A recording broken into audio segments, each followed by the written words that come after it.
नमस्कार माझ्या विद्यार्थी मित्र व मैत्रिणींनो, कसे आहात तुम्ही? मजेत ना? स्वतःची व स्वतःच्या कुटुंबाची काळजी घ्या.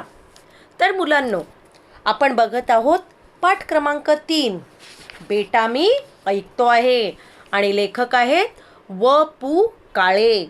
आणि आपण काय बघितलेलं आहे की संगीत कलेवर जीवापाड प्रेम करणारे वडील व अपघातामुळे संगीत सेवेपासून अंतरलेल्या वडिलांच्या सौख्यासाठी, सौख्य म्हणजे आनंदासाठी, समाधानासाठी धडपडणारा मुलगा यांचे भावस्पर्शी वर्णन या पाठामध्ये लेखकांनी केलेले आहे. आपला पूर्ण धडा मी तुम्हाला शिकवलेला आहे आणि शब्दार्थ दिलेले आहेत, वाक्प्रचार दिलेले आहेत. मला आशा आहे की तुम्हाला चांगल्या प्रकारे हा पाठ समजलेला आहे. तर आज आपण या पाठाखाली जो स्वाध्याय दिलेला आहे पान क्रमांक 9 तो स्वाध्याय बघणार आहोत. तर सर्वप्रथम मी तुम्हाला प्रश्न वाचून दाखवते आणि मी या प्रश्नांची तुम्हाला उत्तरं देणार आहे. आज आपण फक्त प्रश्न क्रमांक 1, 2, 3, 4, 5 आणि 6 जो ऑब्जेक्टिव्ह आहेत, वस्तुनिष्ठ प्रश्न आहेत, तेच बघणार आहोत. तर चला सुरुवात करूया.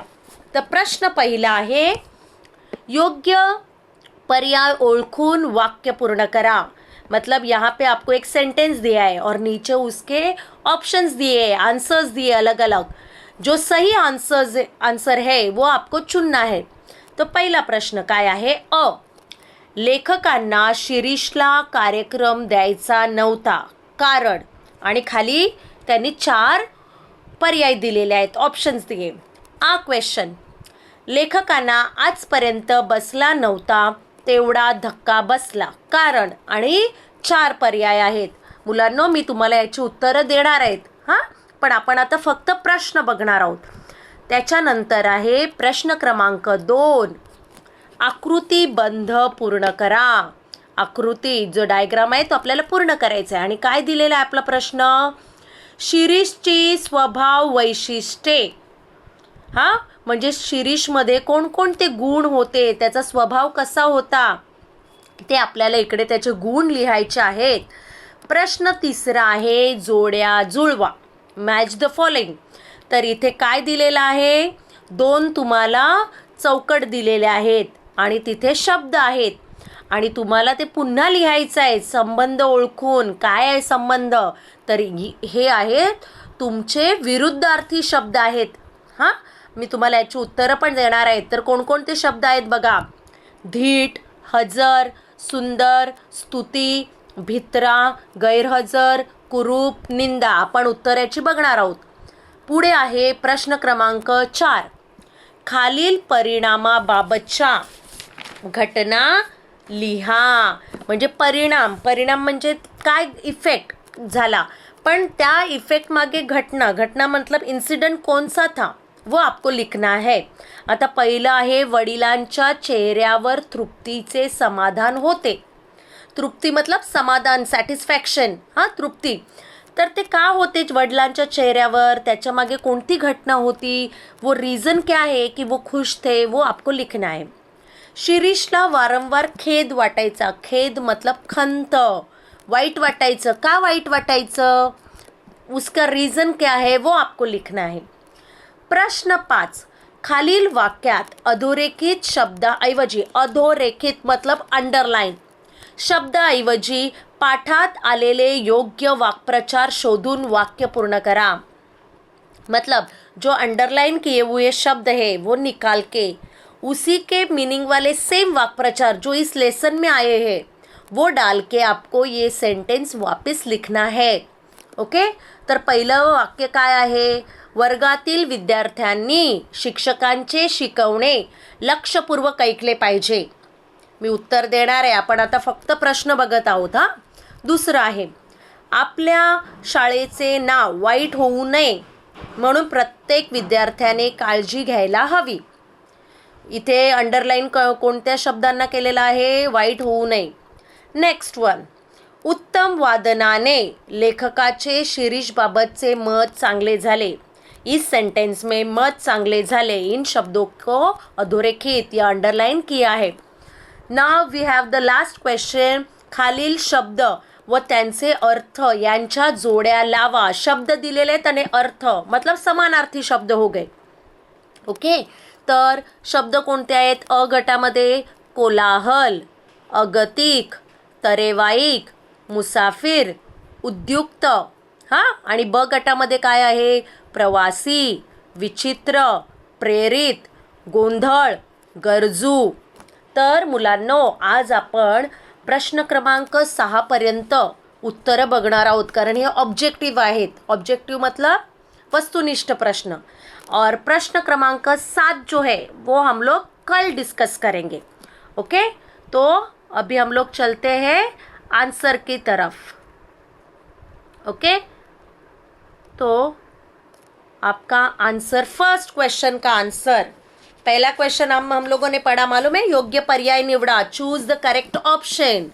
ओके, तर आन्सर है फर्स्ट वन का, नुकताच शिकायला आल्याने विद्यालयाचे नाव बदनाम होण्याची शक्यता होती. देखो, शिरीष नुकताच शिकायला आला होता म्हणून विद्यालयाचे नाव बदनाम होईल म्हणून लेखकाला शिरीषला कार्यक्रम द्यायचा नव्हता. सेकंड क्वेश्चन, लेखकांना आजपर्यंत बसला नव्हता तेवढा धक्का बसला कारण 12 वर्षांचा मुलगा शांतपणे वाजवत होता. ये दोनों आपके क्वेश्चन नंबर 1 के आंसर्स है. हाँ, मैं वापस रिपीट कर रही हूँ. नुकताच शिकायला आल्याने विद्यालयाचे नाव बदनाम होण्याची शक्यता होती.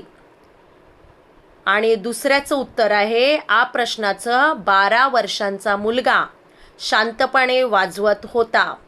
ओके, लिहून घेतले तुम्ही? आता पुढे जाऊया. पुढे आहे प्रश्न क्रमांक 2, शिरीषची स्वभाव वैशिष्ट्ये. शिरीषची स्वभाव वैशिष्ट्ये.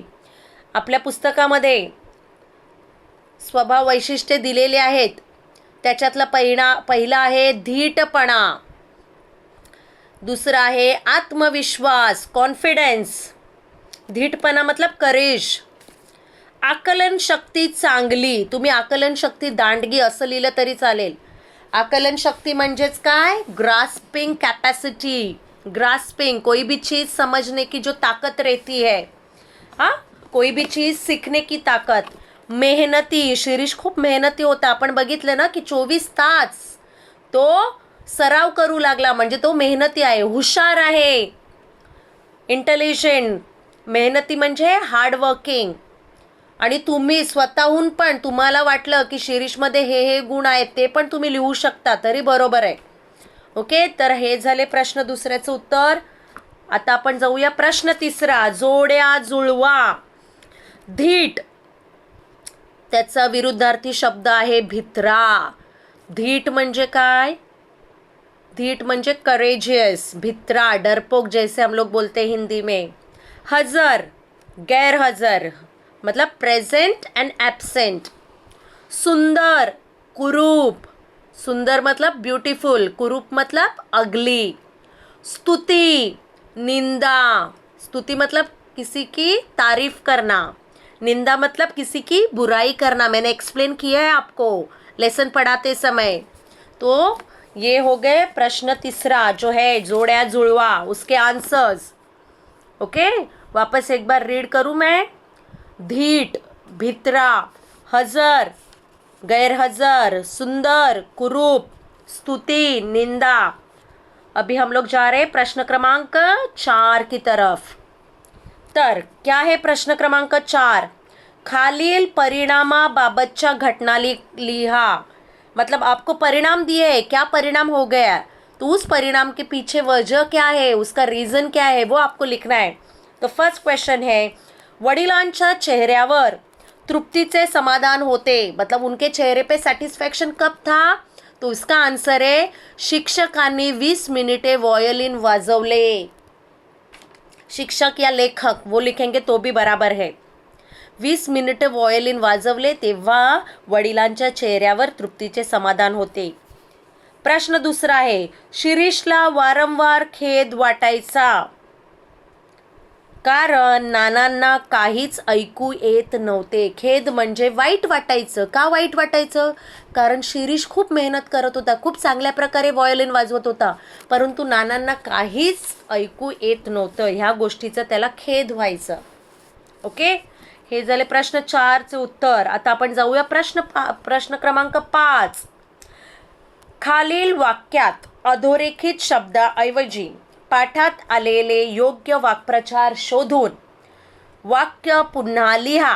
आता आपला प्रश्न होता, मी प्रश्न वाचते, हे उत्तर आहेत समोर तुमच्या, परंतु मी प्रश्न वाचते, ऐका. वर्गातील विद्यार्थ्यांनी शिक्षकांचे शिकवणे लक्षपूर्वक ऐकले पाहिजे. आणि अंडरलाईन केलेले शब्द आहेत लक्षपूर्वक ऐकले पाहिजे. तर लक्षपूर्वक ऐकले पाहिजे ह्याच्यासाठी मी तुम्हाला वाक्प्रचार दिलेला आहे. तर कोणता वाक्प्रचार आहे तो? जीवाचे कान करून ऐकणे. तर आता उत्तर कसं होईल बघा. उत्तर दिलेलं आहे, वर्गातील विद्यार्थ्यांनी शिक्षकांचे शिकवणे जीवाचे कान करून ऐकले पाहिजे. प्रश्न 2. आपल्या शाळेचे नाव वाईट होऊ नये म्हणून प्रत्येक विद्यार्थ्याने काळजी घ्यायला हवी. आणि अधोरेखित शब्द आहेत वाईट होऊ नये. तर वाईट होऊ नये हे शब्द काढायचे आणि त्याच्या जागी काय लिहायचे तुम्हाला? खराब होऊ नये. मग कसं येईल उत्तर बघा. आपल्या शाळेचे नाव खराब होऊ नये म्हणून प्रत्येक विद्यार्थ्याने काळजी घ्यायला हवी. ओके, आता 3रं उदाहरण बघूया आपण. उत्तम वादनाने लेखकाचे शिरीषबाबतचे मत चांगले झाले. अंडरलाइन केलेले शब्द आहेत मत चांगले झाले. तो ये शब्द निकाल के आपको वहाँ पे डालना है. ग्रह चांगला होणे किंवा झाला. तर तो कसं येईल वाक्यामध्ये, त्याचा वापर कसा करायचा? सेंटेन्स में कैसे डालने का उसे? उत्तम वादनाने लेखकाचे शिरीषबाबतचा ग्रह चांगला झाला. शिरीष बाबत से क्वेश्चन में चे था, लेकिन यहाँ पे क्या डालेंगे हम लोग? शिरीष बाबतचा ग्रह चांगला झाला. हे झाले तुमचे वाक्प्रचार. आता आपण जाऊया प्रश्न क्रमांक 6 कडे. शब्द व त्यांचे अर्थ यांच्या जोड्या लावा. तर कोलाहल म्हणजेच गोंधळ, ज्याला आपण गडबड म्हणतो, आवाज म्हणतो, केऑस म्हणतो इंग्लिशमध्ये. अगतिक म्हणजे गरजू, निडी, अगतिक होऊन गरजू. तरेवाईक म्हणजे विचित्र, तरेवाईक विचित्र. मुसाफिर प्रवासी. उद्युक्त प्रेरित. उद्युक्त म्हणजे काय? प्रेरित. पुन्हा एकदा मी वाचते. शब्द व त्यांचे अर्थ यांच्या जोड्या लावा. कोलाहल, कोलाहल म्हणजे गोंधळ, गडबड, आवाज. अगतिक म्हणजे गरजू. तरेवाईक म्हणजे विचित्र. मुसाफिर म्हणजे प्रवासी. उद्युक्त म्हणजे प्रेरित. तर मुलांनो, आज आपण इथेच थांबणार आहोत. ह्या सर्व प्रश्नांची उत्तरे तुम्हाला तुमच्या वहीमध्ये लिहून घ्यायची आहेत आणि पाठाचं वाचन करायचं आहे. धन्यवाद.